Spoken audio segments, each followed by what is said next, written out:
محمد. أما بعد فيا أيها المسلمون والمسلمات رحمكم الله، اتقوا الله حق تقاته ولا تموتن إلا وأنتم مسلمون. فإن التقوى أمر عظيم، وهي خصلة ميز بها الله تعالى بين عباده.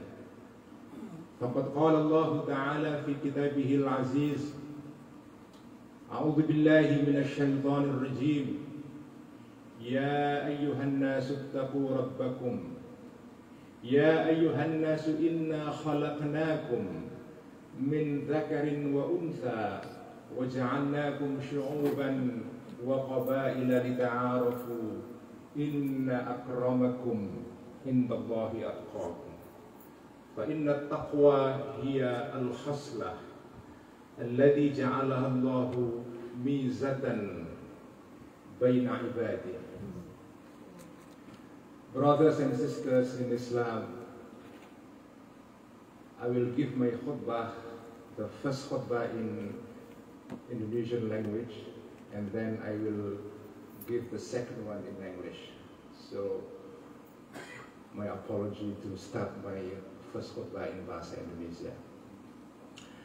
Hadirin dan hadirat yang dihormati oleh Allah Subhanahu wa Ta'ala, Imam Al-Ghazali di dalam kitabnya yang sangat agung, Ihya Ulumuddin, menjelaskan bahwa sholat dan ibadah-ibadah dalam Islam yang lain itu memiliki derajat yang bertingkat-tingkat. Sholat secara lahiriah sama, takbirnya sama, Fatihahnya sama, rukuknya sama, sujudnya sama, salamnya sama. Tetapi di dalam kesamaan yang sifatnya zahiriyah di dalam sholat ada perbedaan-perbedaan kualitas. Itulah yang disebut oleh Al-Ghazali sebagai asrarus sholat, rahasia-rahasia sholat. Sholat yang kita selenggarakan selama 5 kali dalam sehari sudah seharusnya bukan sekedar sholat-sholat yang secara lahiriah, secara hukum syarak sah. Tentu saja sholat tidak sah jika tidak diselenggarakan, dilaksanakan sesuai dengan hukum fikih. Ada aturan tentang wudhu, ada aturan tentang syurutus sholat, arkanus sholat, ada sunanus sholat. Tetapi sholat seharusnya tidak sekedar memenuhi hukum-hukum syariat zahir. Sholat yang memenuhi hukum syariat zahir sah menurut Allah Subhanahu wa Ta'ala. Tetapi sholat yang berkualitas itu adalah sesuatu yang lain. Kita sebagai orang Islam harus berusaha setiap saat untuk membuat sholat kita, puasa kita, zakat kita, haji kita, wudhu kita, dan seluruh tindakan-tindakan yang kita selenggarakan sebagai bentuk ibadah kita kepada Allah sebagai sesuatu yang berkualitas. Karena kita di dalam kehidupan sehari-hari tidak suka jika membeli barang tidak berkualitas. Kita membeli baju, memilih yang berkualitas. Membangun bangunan, memilih bangunan yang berkualitas. Jika kita membeli sesuatu tidak berkualitas, maka kita akan kecewa. Begitu juga Allah Subhanahu wa Ta'ala. Allah menghendaki ibadah yang kita selenggarakan bukan sekedar ibadah yang memenuhi rukun-rukun dan syarat-syarat yang zahir saja. Harus disertai dengan tindakan-tindakan yang berkualitas. Pertanyaannya, bagaimana membuat sholat kita, puasa kita, wudhu kita, dan ibadah kita secara keseluruhan menjadi sesuatu yang berkualitas. Kata kunci yang diajarkan oleh Al-Ghazali rahimahullah, para hadirin dan hadirat jemaah Jumat yang dirahmati oleh Allah, kata kuncinya adalah kita menyelenggarakan ibadah dengan kesadaran, dengan pemahaman yang mendalam mengenai rahasia-rahasianya. Sehingga ibadah yang kita selenggarakan bukan sekedar tindakan zahir saja, tetapi sesuatu yang kita rasakan. Ibadah yang kita selenggarakan harus menjadi sesuatu yang meresap dalam diri kita. Kita tidak saja mengerjakan sholat, tetapi merasakan sholat. Kita tidak sekedar berpuasa, tetapi juga merasakan puasa. Kita tidak sekedar berwudu, tetapi juga merasakan wudu. Begitulah seharusnya. Bagaimana cara merasakan itu semua? Bagaimana kita merasakan sholat? Bagaimana kita merasakan puasa? Bagaimana kita merasakan haji? Bagaimana ibadah yang kita lakukan bukan sesuatu yang merupakan tindakan fisik saja, tetapi sesuatu yang punya taste, punya rasa, punya sesuatu yang meresap ke dalam sumsum kita. Itu semua bisa kita peroleh jika kita memahami asrarnya, rahasia-rahasianya, the secret of salat, the secret of saum, the secret of zakat, dan seterusnya. Saudara-saudara jemaah Jumat yang dihormati oleh Allah Subhanahu wa Ta'ala, Imam Al-Ghazali di dalam kitab Ihya menjelaskan mengenai asrarus shalah. Bagian pembukaan yang penting di dalam salat adalah membaca Al-Fatihah. Mari kita mulai memahami, menjelajahi rahasia salat dengan sedikit mengungkap rahasia surat Al-Fatihah. Tentu saja salat ini bisa didalami rahasia-rahasianya dengan cara yang bermacam-macam. Kita bisa menjelaskan rahasia-rahasia sholat dalam penjelasan yang panjang sekali. Saya ingin mengajak para hadirin dan hadirat siang ini dalam sholat Jumat ini, dalam khutbah Jumat ini, memahami sedikit mengenai rahasia surat Al-Fatihah. Surat Al-Fatihah dimulai dengan kalimat, dengan ayat Bismillahirrahmanirrahim. Bismillahirrahmanirrahim, dengan nama Allah yang Maha Pengasih dan Maha Penyayang. Alhamdulillahirabbil alamin, puji dan puja bagi Allah Subhanahu wa Ta'ala yang merupakan Rabb, merupakan pelindung dan Tuhan yang menjaga alam. Alhamdulillahirabbil alamin. Ar-Rahmanir-Rahim, Allah yang Maha Pengasih. Maliki Yaumiddin, pemilik dan raja dari seluruh alam raya ini. Kita perhatikan di dalam bagian awal surat Al-Fatihah ini, Allah disebut dengan bentuk ghaibah, sebagai orang yang seperti tidak hadir dengan nama Allah.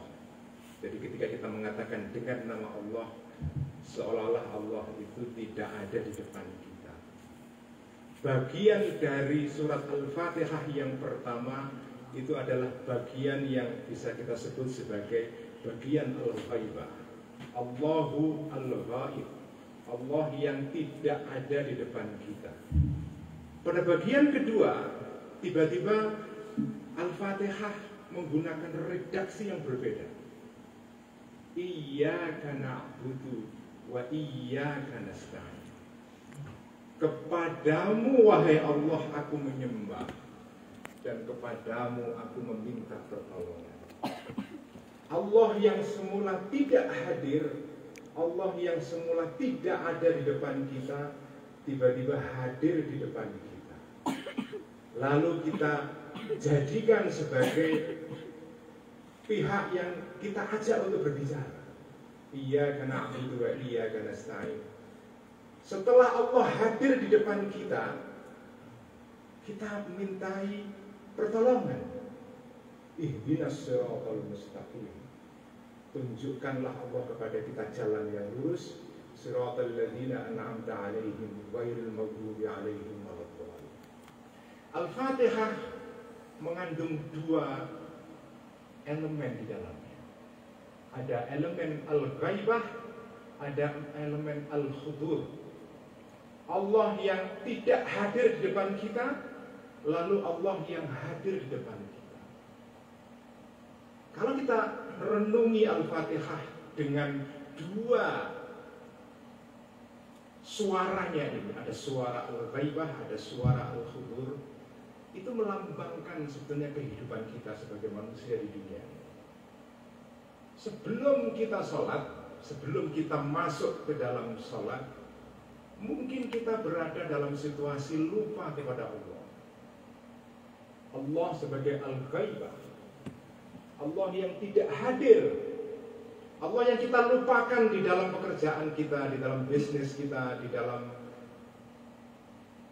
pekerjaan kita sehari-hari, di kantor kita, di pasar kita, di kampus kita, di perguruan tinggi kita, di universitas kita, di dalam aktivitas sehari-hari yang menyibukkan diri kita. Allah kadang-kadang tidak hadir dalam diri kita. Kita lupakan Allah sebagai al-ghaibah.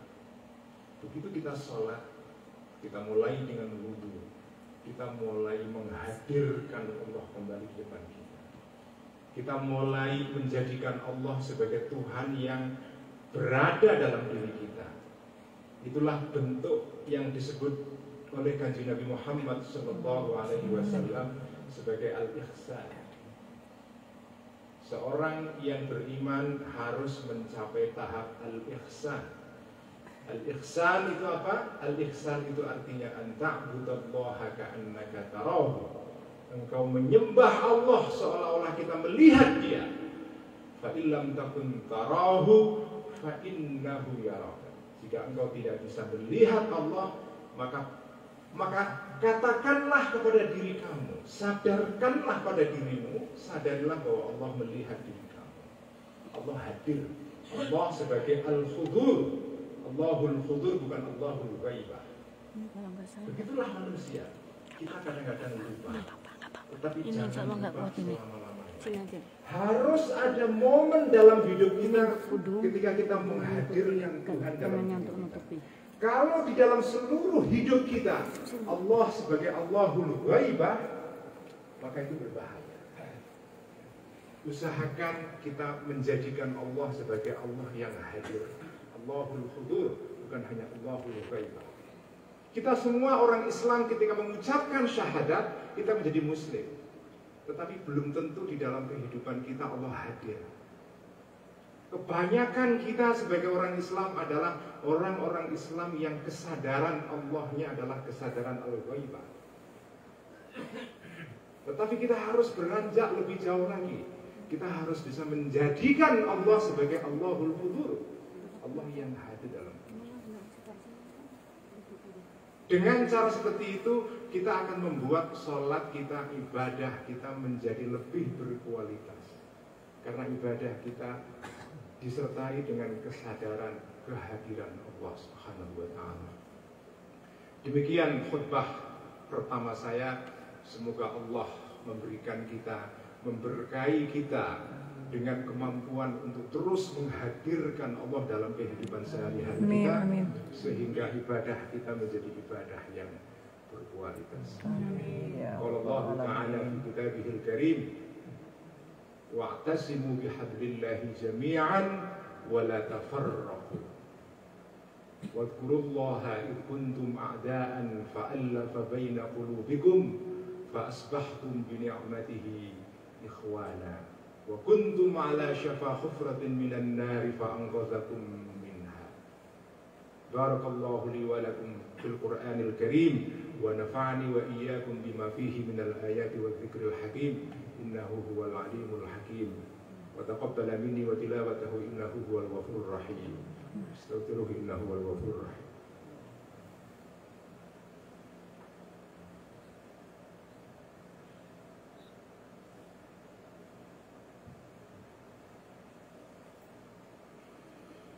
الحمد لله الذي هدانا لهذا وما كنا لنهتدي لولا أن هدانا الله والصلاة والسلام على رسول الله محمد بن عبد الله وعلى آله وأصحابه ومن والاه أما بعد.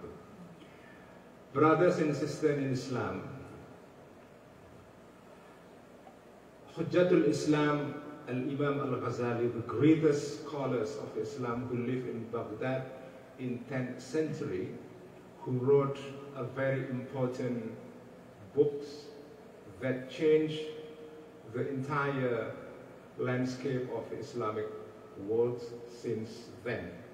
Kitab Ihya Ulumuddin, wrote in his masterpiece Al-Ihya Ulumuddin.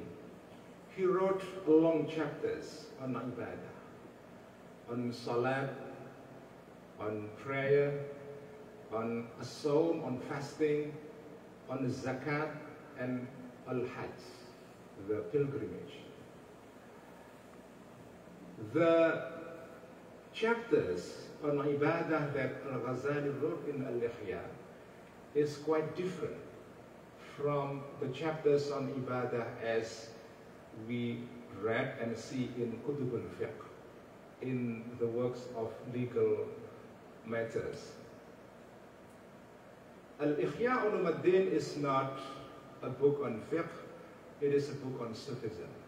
When Al-Ghazali touched on this topic on Salah and Sawm and Zakat and Hajj, he is not talking about Salah per se. He is not talking about Salah as fuqaha, as legal scholars like Imam Shafi'i and others discuss it. Al-Ghazali talked about Salah in a very unique way. He talked about not only Salah, not about fasting, but about Asrarus Salah, on the secret of prayers, on the secret of fasting. Why Al-Ghazali talking about secret of Salah and fasting and Al-Hajj and pilgrimage? Because according to Al-Ghazali, our ibadah, our worship of God, might follow certain rule. We might worship Allah, we might do Salah, our prayers, following the precept, the Shurutus Salah, the Arkanus Salah in Kutubul Fiqh, in the works of fiqh. We do wudu, we do takbir, we do ruku, we do sujud, and so forth.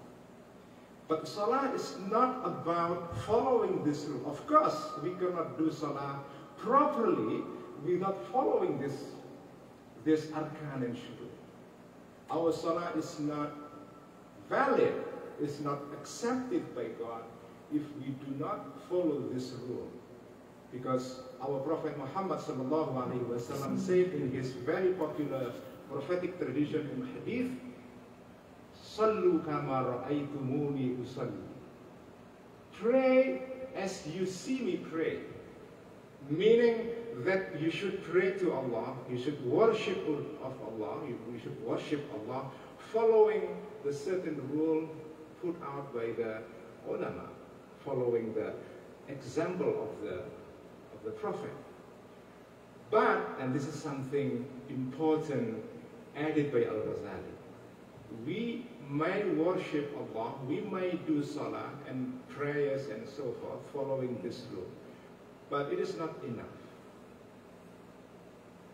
Because Salah, from its appearance, I mean, from the outside, it might similar.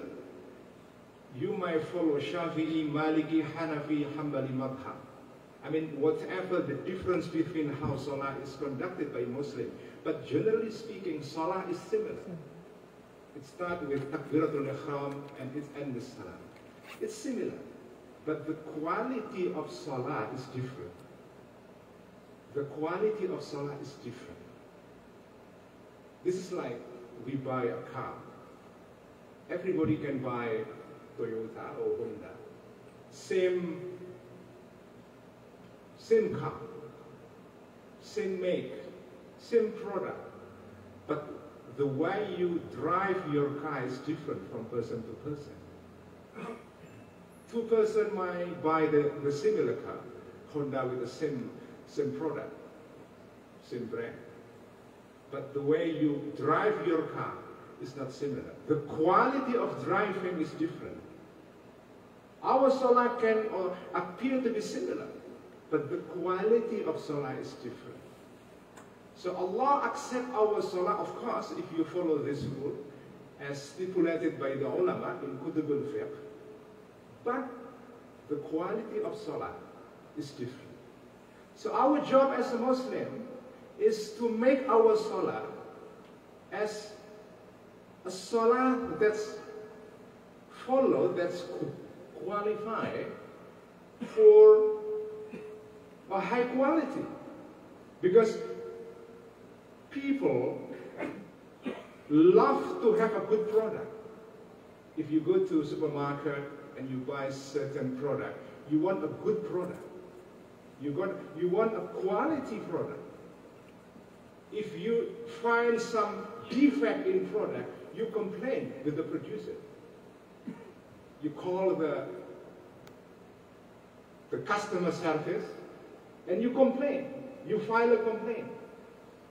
God is, of course, God is not like human, but God accepts our salah, but He is pleased with the good salah. And good salah is different from person to person. Because the quality of salah is different. I mean, physically speaking, from the appearance, from zahir salah, salah is almost the same from person to person, but the quality is different. And this is our job. Because Muslims tend to pray to God following the routine.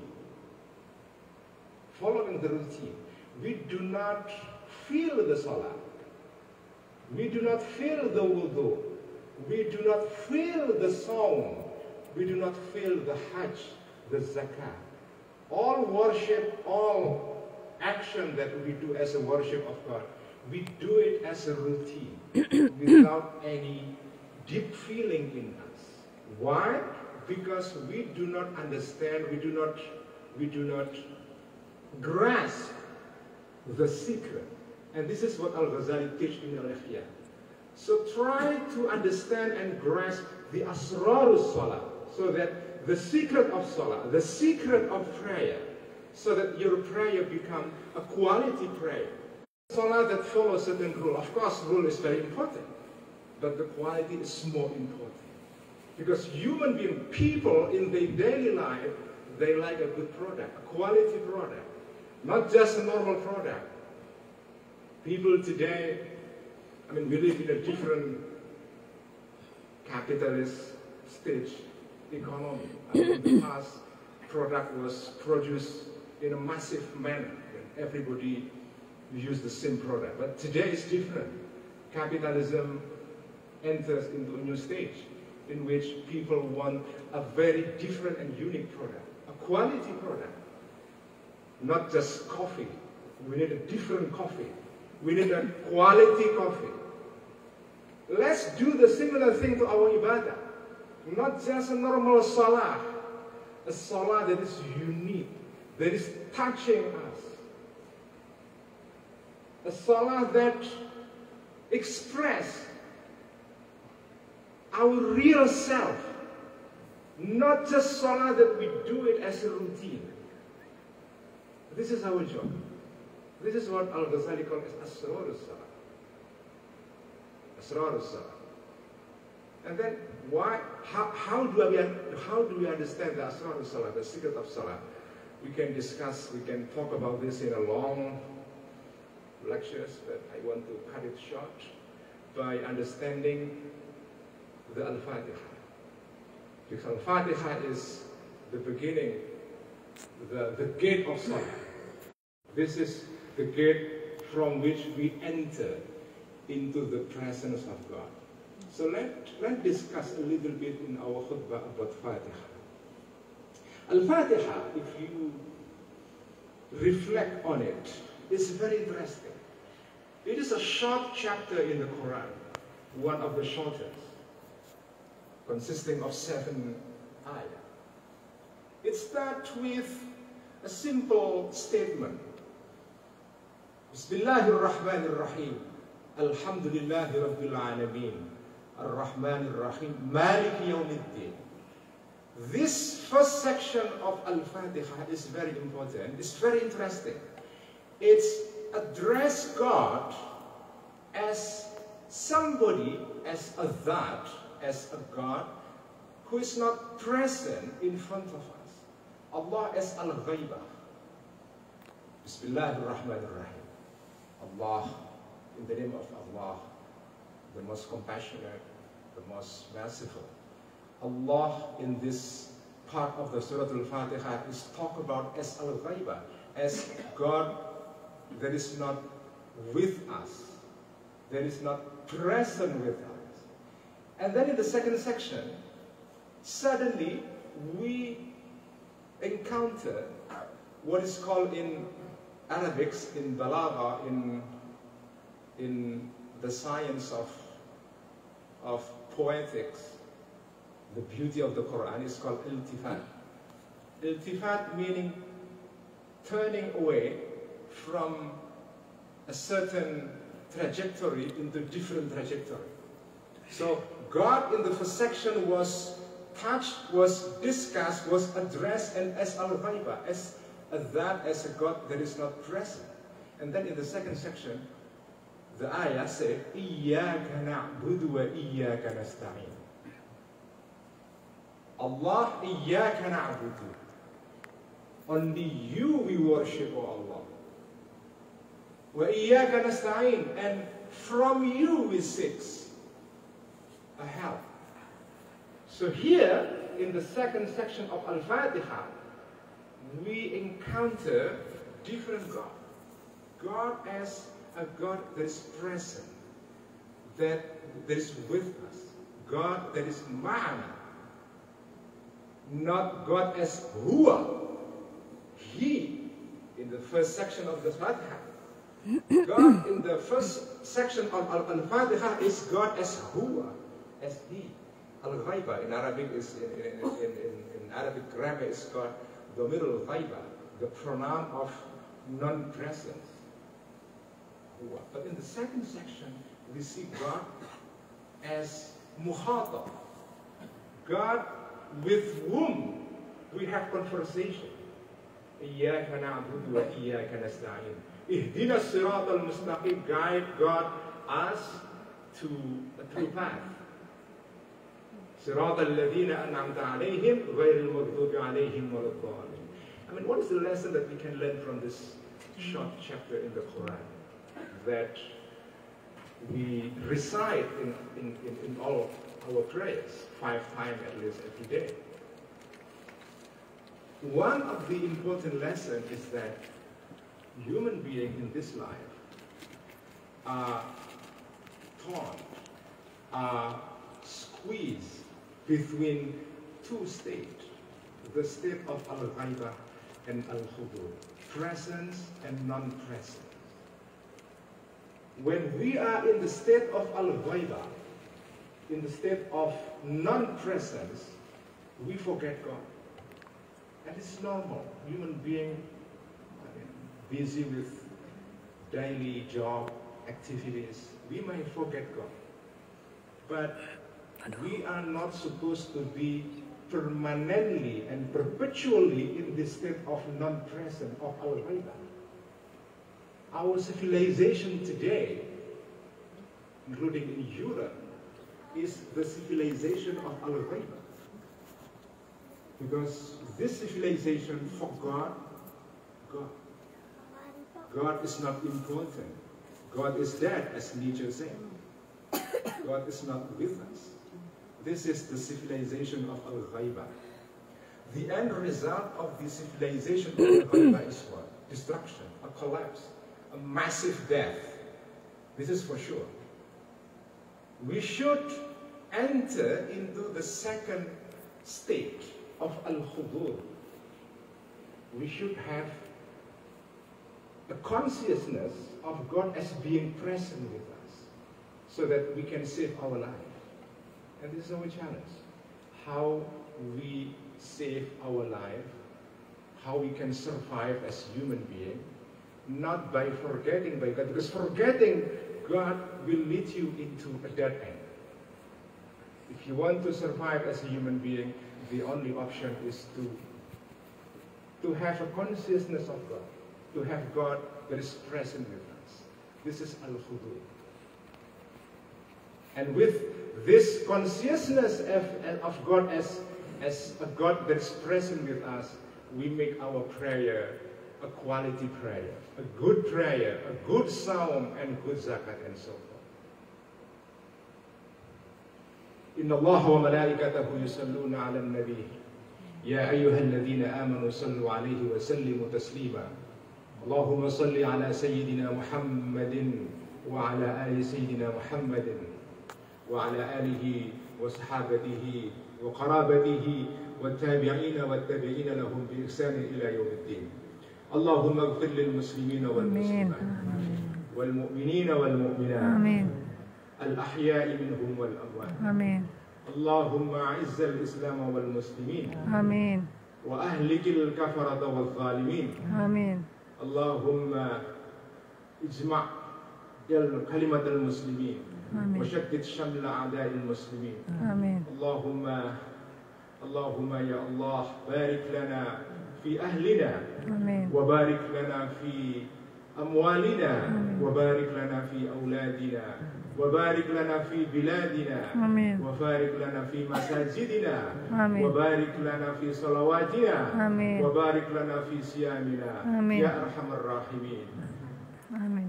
Inna Allaha malaikatahu ya'murukum bil 'adli wal ihsani wa ita'i dzil qurba wa yanha 'anil fahsya'i wal munkar wal baghi ya'idukum la'allakum tadhakkarun. Washkurullaha yashkurkum wadhkuru 'ala ni'amihi yazidkum wa la dzikrullahi akbar wa aqimus shalah.